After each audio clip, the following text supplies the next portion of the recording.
Ngena njalo amabhelo la ngozondo khubona oqondo amafunda bezitho nontanda kuphakanyiswa. Ngalo suku namhlanje is Wednesday the 13th. Lusuku oluhle ke iWednesday, lusuku apho siphatha khona amagqabi namaxolo, siphatha ingcambu, siphatha amafutha, siphatha amathambo, siphatha imihlaba, siphatha iziwasho, siphatha amanzi, siphatha into zokunyanga. Namhlanje siphethe iyeza impundu. Awuliyeza esiliphetheyo ke ngalo suku lanamhlanje. Phambi kuba singene kapha empundwini siyakukhuthaza wena mntu othi uyafuna uwazi la mayeza, ubhalise isikolo sobuwafundela amayeza, ufunde ingcambu, ufunde amaxolo, ufunde amagqabi, ufunde iziwasho, ufunde imihlaba, ufunde amanzi, ukwazi uzihlanganisela mntana omhle.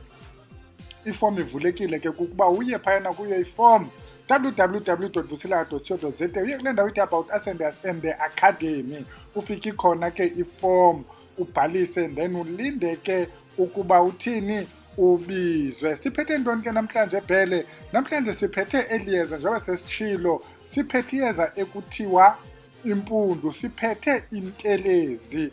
Namhlanje intelezi ke iba liyeza elisetyenziswa ukuhlamba ixesha elininzi, bachela ngayo intelezi, bayafutha bathi kuthiwa bayagquma ngayo intelezi. Intelezi iba liyeza lokugxotha izinto ezimdaka. Le nto kuthiwa intelezi ke uzawufumanisa uba akhona amayeza xa sehlanganiswa abizwa uba intelezi, but ibe ikhona into ekuthiwa yintelezi. Umzekelo, xa kuthethwa ngawo onke la magaqa lumayo kuthiwa ziintelezi, umaphipha intelezi, yonke nje laa nto imibola ziintelezi.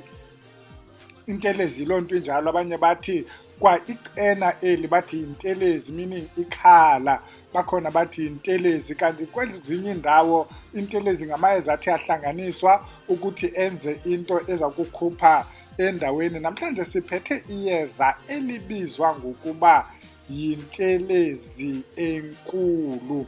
Sitshayelela lona ke elo yeza njengoba sihamba ngamacala nje senzela uba sifike sewuzinzile, unayo into obhala eliphepha. Eli yeza yintoni igama lalo? Linamagama amaninzi mntana omhle, linamagama amaninzi. Isixhonkxo is one of loo magama.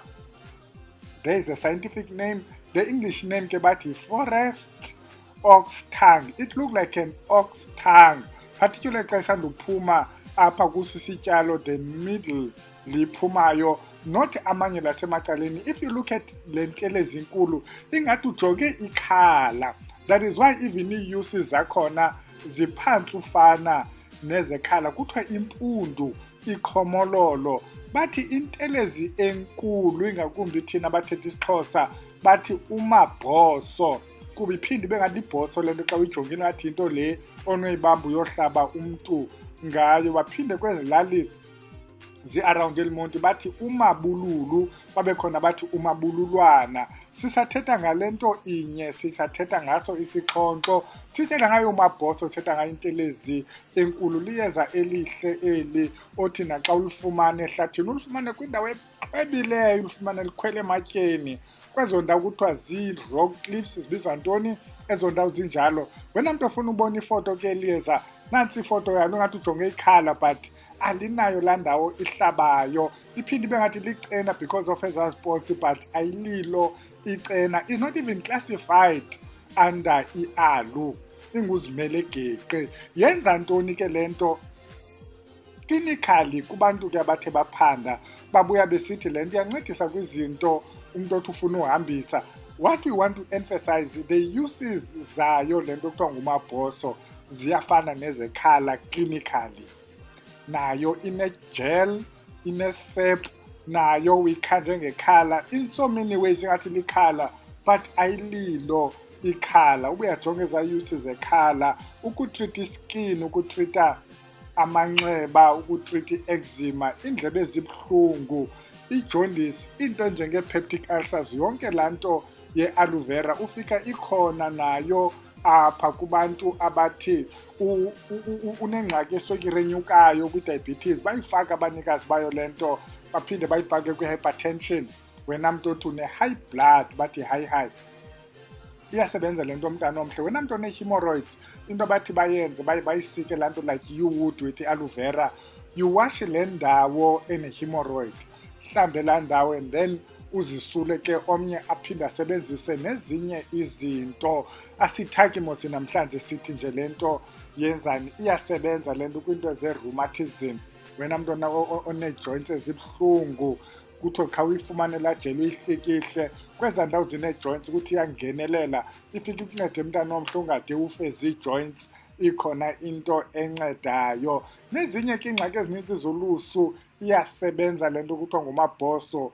Iqhomololo bathi yiyo le nto kuthiwa Intelezi enkulu. Yenzani ke ngokwalapha emayezeni? Kubantu abaninzi bafuna uyazi ngokwasemayezeni, bangayihoyi incam ukuthi yenzani kwiinto zejaundice, banaloo jaundice abayihoyanga. Oku kokuqala, asizuzigqiba ke into ezenziwa yile nto, sawubalula nje ezi zimbalwa and futhi sizawukhanje ngaphezulu.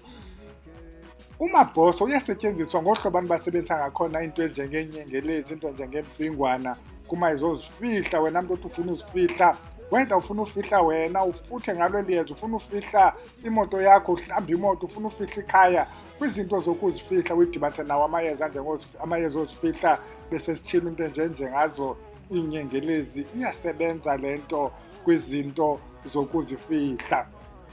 Ibalulekile ke mntana omhle uthathe inotes apho sesanyengeza iyeza lesibini.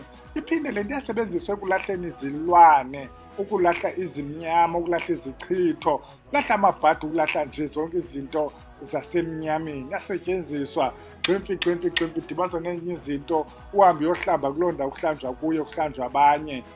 Ukhona utata osebenzisa umabhoso routinely xa kwenza into zoku-remove ii-trackers, yabona ukwenzela into zifuna zingakufumani.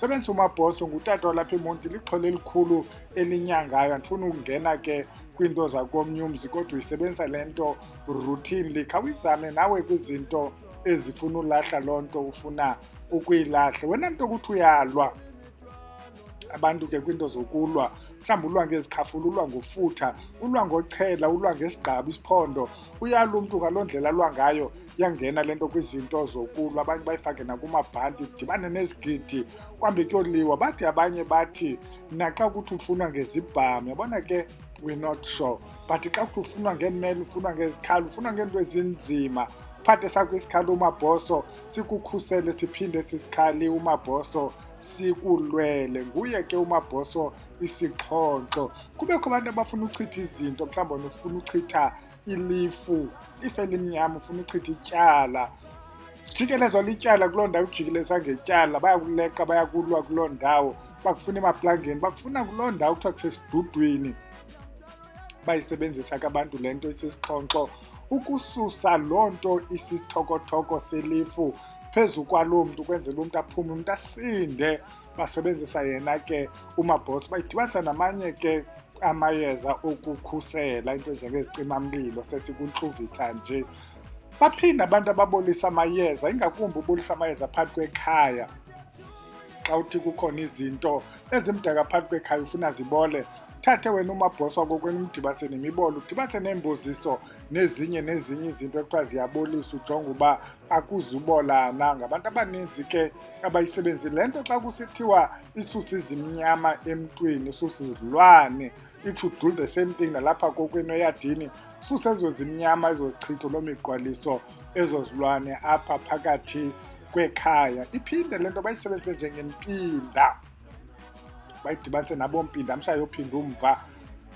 Faka umntu kwizinto zakokwabo, fake qhumthule mntana omhle, ngakhange siwabize zonke la mayeza. Wena mntu othi ubuyisela izinto kubanikazi babo, banikazi bazo, weda uyenza loo nto ekufutheni, yenza loo nto ekuqhumiseni, ekucheleni. Iyaqhunyiswa le nto kodwa ingxaki ufuneka uqala uyingqushe, uyomise, sheke yomile ke ngoku uzokwazi uyidibanisa neenyamazana zakokwenu, qhumise, kubonakala umehluko phakathi kwaloo ndawo uhlala kuyo. Sisaphethe yena umabhoso, siphethe ntoni? Siphethe iqhomololo, siphethe isixhonkxo, siphethe uMabululu. Ibululu yinyoka ke mntana omhle. Xa usilwa nebululu, yiza nelakho nawe uthethise lakho ibululu ukuthi likulwele kula mabululu akuleqayo. Inamba last ke kule ncoko namhlanje kukuthithibalisa. Ukuthithibalisa ke ayisosibambelelo kuphela. Thithibalisa abathakathi kuthi xa befikile phakathi kweli khaya bajikeleze bangana nento bezoyenza, baphume ngalaa mnyango bahambe, omnye avele afike ajikeleze iyadi abukele ifestire ancome yonke le nto nabo phakathi kwekhaya, ashwabanise umtshayelo kokwabo, fake loo ndawo ufaka kuyo, akhwele umtshayelo abhabhe emka akushiye mntana omhle. Thithibalisa ii-court cases, Thithibalisa ityala likuleqayo ukwenzela uba uphumle usinde kwizinto ezikuleqayo. Nanko ke uMabululu uyafumaneka apha ekhaya ufuna umorder camago.